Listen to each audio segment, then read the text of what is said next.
दोस्तों ये जो स्टैचू मेरे पीछे है, एक औरत है जिसने फौजी बूट पहने हुए हैं और दो बच्चे हैं उसके पास, एक गोद में है और एक उसके साथ। दोस्तों लिखा हुआ है वर्डन्स एंडे, इस ज़बान में लिखा हुआ है, नॉर्वेजियन में। इसका मतलब है दुनिया का एंड।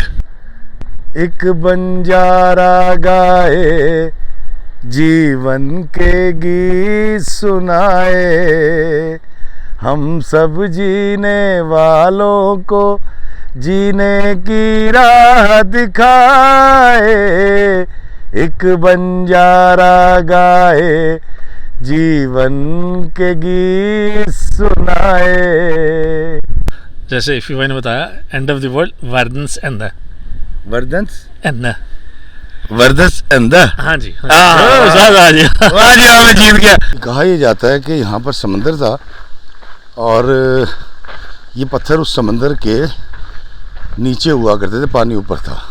आपको लेके जा रहा हूँ नॉर्वे की उस जगह पे जहाँ पर बोर्ड लगा हुआ है एंड ऑफ वर्ल्ड। तो बड़ा ही खूबसूरत मंजर है। इस जगह का नाम है एंड ऑफ वर्ल्ड। जी हाँ, मैं नॉर्वे में मौजूद हूँ। ओह माय गॉड, खूबसूरत, ब्यूटीफुल। ओह अस्सलाम वालेकुम मेरे अज़ीज़ो कारब, मेरे अज़ीज़ो, मैं इफ्तिखार इफ़ी प्यारे पाकिस्तान के सिटी ऑफ लव लाहौर से आज मौजूद हूँ शम्मे में। शम्मे, जी हाँ, शम्मे इसका नाम है। और हम जा रहे हैं एक बड़ी ही यूनिक किस्म की वीडियो बनाने, और इस जगह का नाम है एंड ऑफ वर्ल्ड। जी हाँ, मैं नॉर्वे में मौजूद हूँ और यहाँ पर एक मकाम है जहाँ बोर्ड भी लगा हुआ है, वो भी दिखाऊंगा, और उसको कहते हैं एंड ऑफ वर्ल्ड। उससे पहले ये एक बेस कैंप है, यहाँ पर झील है, दूर तक देखें किश्तियाँ हैं, पहाड़ है, बड़ा खूबसूरत एक मंज़र है जो मेरे पीछे आप देख रहे हैं। और मैं मौजूद हूँ शम्मे। मुझे यहाँ के एक लोकल ने इसका तलफ़्फ़ुज़ बताया, और मेरे पीछे बहुत सारी किश्तियाँ, बहुत सारी बोट्स हैं। और चूँकि सयाहों का सीज़न तकरीबन ऑफ हो चुका है, बच्चों के स्कूल खुल गए पूरी दुनिया में, तो यहाँ पर आज सयाह नहीं है, लेकिन यहाँ पर बड़ा रश होता है। तो मैं आपको लेके जा रहा हूँ नॉर्वे की उस जगह पे जहाँ पर बोर्ड लगा हुआ है एंड ऑफ वर्ल्ड, कि दुनिया यहाँ पर ख़त्म हो गई। दुनिया में 3-4 मकामात हैं जहाँ पर ये बोर्ड है आवेज़ा, लेकिन मैं पहली बार आज आपको लेके जा रहा हूँ एक पहली जगह पर। कोशिश करूँगा दुनिया की वो सारी जगहें, जिस तरह से कनाडा में भी एक बोर्ड लगा हुआ है, तो वहाँ भी लेकर जाएंगे। तो आए चलते हैं हम पहाड़ की चोटी पे, और वो मुकाम दिखाते हैं जहाँ पर लिखा हुआ है एंड ऑफ वर्ल्ड, यानी दुनिया यहाँ पर ख़त्म हो गई।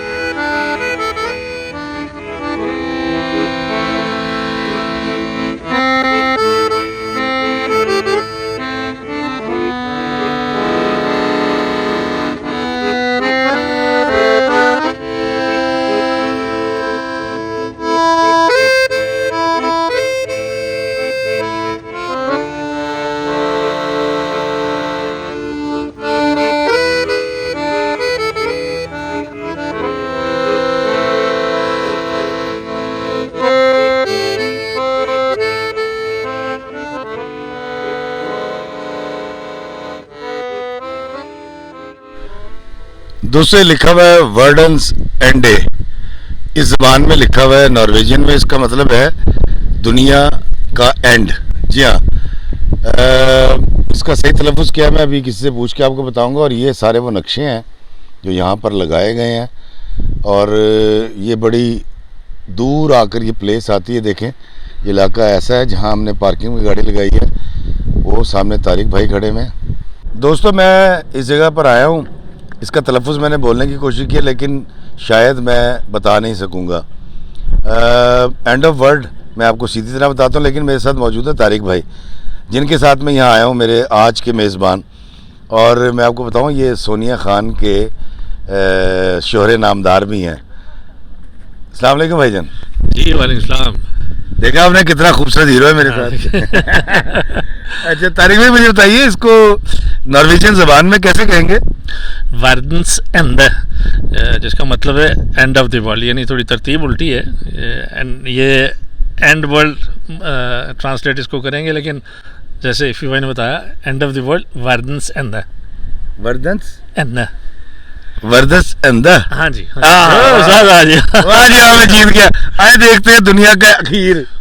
चले जी अखीर कर दे नहीं फिर आप। चले आए दोस्तों चलते हैं दुनिया का अखीर देखने अभी शूट कर लो।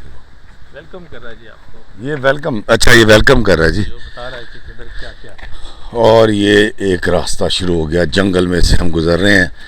यहाँ पर हम कर सकते हैं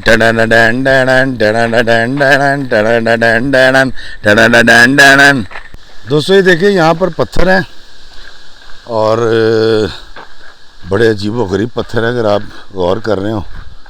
और कभी कहा यह जाता है कि यहाँ पर समंदर था और ये पत्थर उस समंदर के नीचे हुआ करते थे, पानी ऊपर था।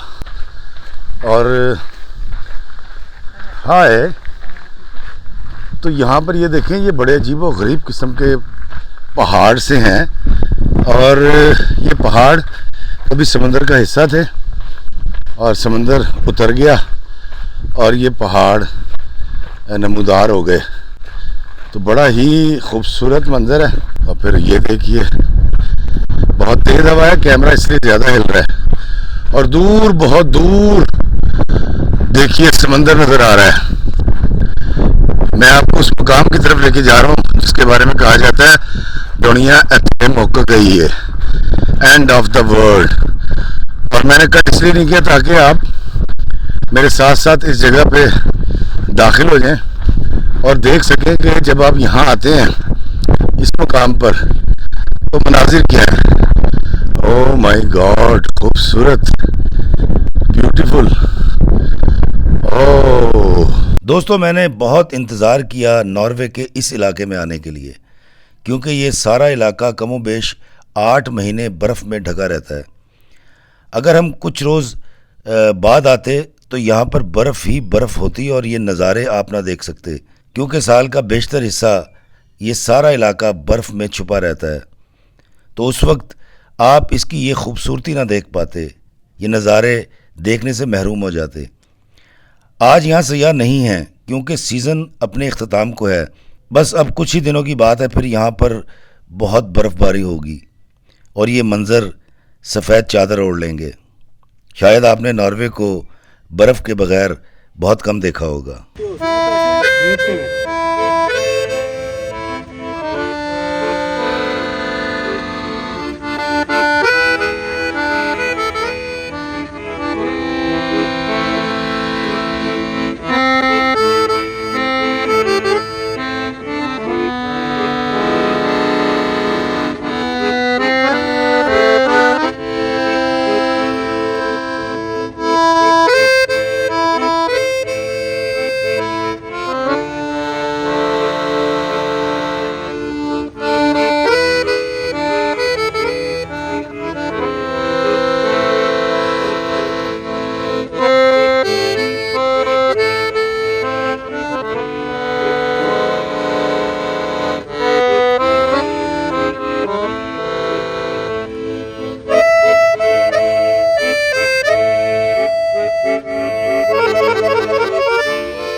ये देखिए मेरे पीछे, ये भी एक बड़ी कश्ती, उसके ज़्यादा एक छोटी कश्ती है।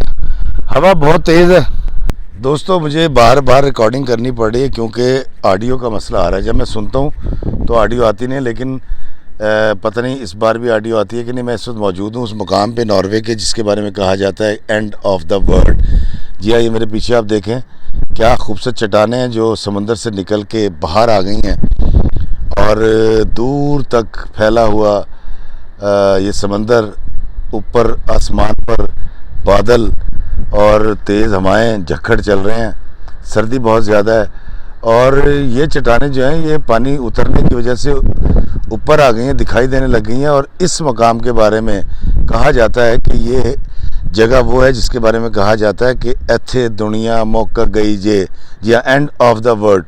तो नॉर्वे में तकरीबन 2-2.5 घंटे का सफ़र करके द्रामन से मैं यहाँ पर पहुँचा।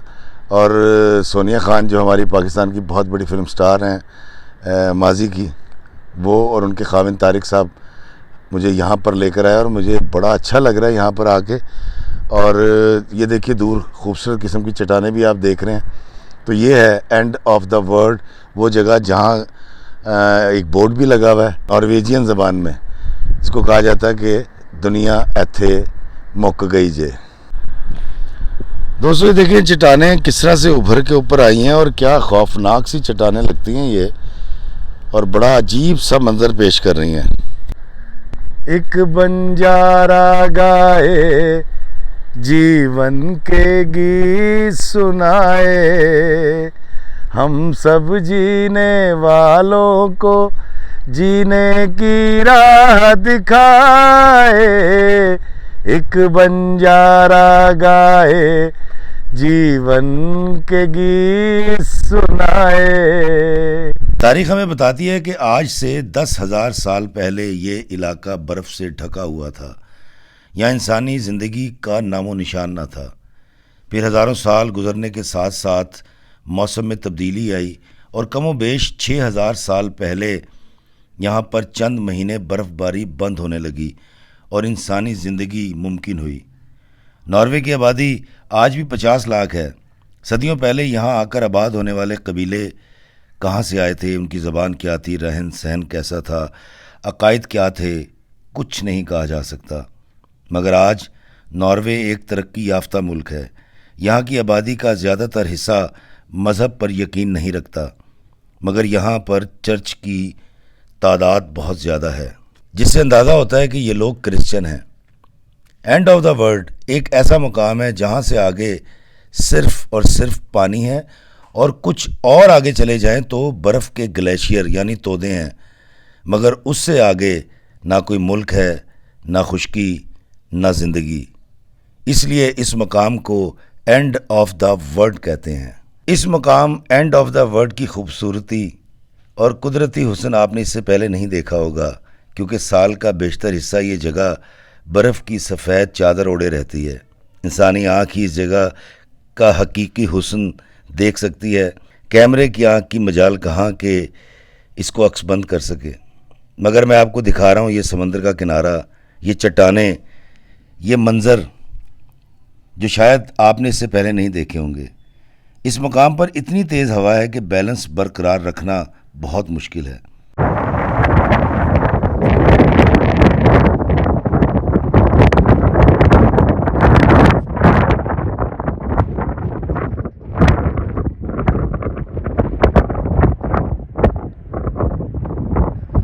ताहत नज़र फैला हुआ समंदर किसी नामालूम मंजिल की तरफ ले जाता है।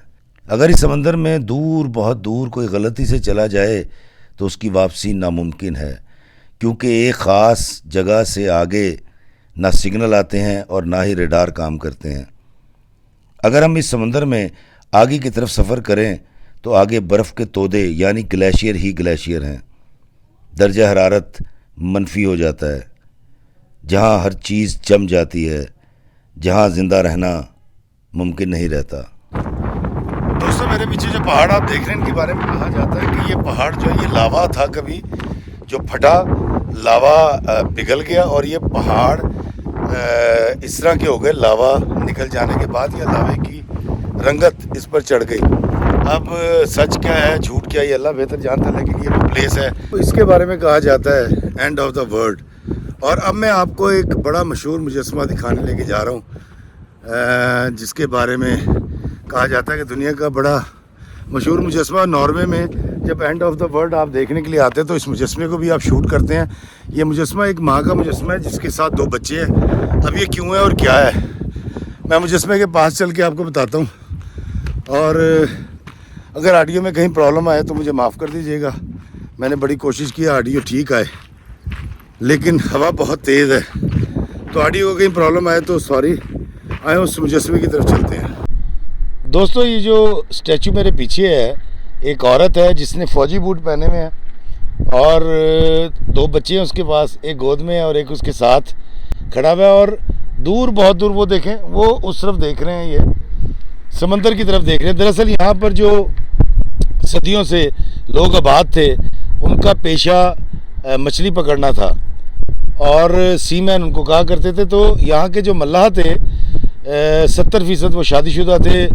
इस एरिया के अंदर उनकी फैमिली रहा करती थी और वो रोज़गार कमाने के लिए जब समुद्र में चले जाते थे तो फिर कई महीने वापस नहीं आते थे। तो ये स्टैचू जो है ये सिंबल है, क्योंकि यहाँ बर्फ़बारी भी होती है। बर्फ़ जब पड़ती है, बर्फ़बारी जब होती है तो यहाँ पर आमदोरफ्त बड़ी मुश्किल हो जाती है।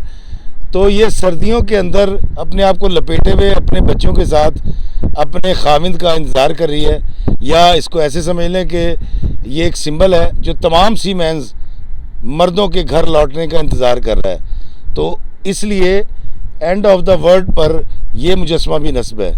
एक बीवी अपने 2 बच्चों समेत शोहरों का इंतज़ार कर रही है, उन मल्लाहों का जो समुद्र में मछलियाँ पकड़ने के लिए गए थे। ये देखें, ये पीछे आप देख रहे हैं, ये बहुत पीछे दूर तक वो समंदर है जिसको ये देख रही है। और ये है वो मशहूर और मारूफ नॉर्वे का मुजस्समा जो दुनिया में बहुत मशहूर है। दोस्तों ये मकाम मैंने आपको दिखाया, नॉर्वे का ये मकाम जिसके बारे में कहा जाता है एंड ऑफ द वर्ल्ड, वो ये है। मैंने आपको वो बोर्ड भी दिखाया और दुनिया में जहाँ जहाँ कहीं ये बोर्ड लगा हुआ है मैं वहाँ जाने की कोशिश करूँगा। मुझे दीजिए इजाज़त इस मुकाम से दुआ के साथ कि अल्लाह में आसानियाँ अता फरमाए और आसानियाँ तकसीम करने का शर्फ अता फरमाए। आमीन। अस्सलामु अलैकुम व रहमतुल्लाहि व बरकातुहू।